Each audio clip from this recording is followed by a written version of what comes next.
Mei 30 mwaka 2026 majira ya saa 11 alfajiri, eneo la Kimanzichana, wilaya ya Mkuranga, mkoa wa kipolisi Rufiji, katika barabara kuu ya Dar es Salaam kuelekea Lindi, imetokea ajali iliyohusisha magari mawili ya usafirishaji wa abiria ambalo ni basi la kampuni ya Mahuta Express lenye namba za usajili T224 DCN aina ya Yutong likitokea Newala kwenda Dar es Salaam, na basi dogo la abiria aina ya Toyota Coaster lenye namba za usajili T308 DZE likitokea Dar es Salaam kuelekea Somanga. Mara baada ya ajali kutokea, madereva wote wawili wa magari hayo walikimbia kusikojulikana na jitihada za kuwatafuta kupitia wamiliki wa vyombo hivyo zinaendelea.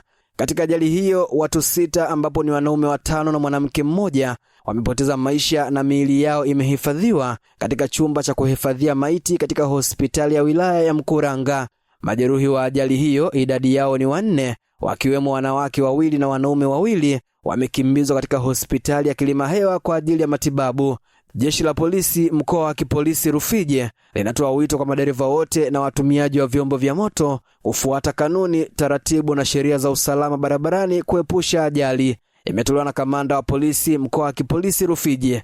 Jina langu ni Hamza Seifu na hii ni Global TV.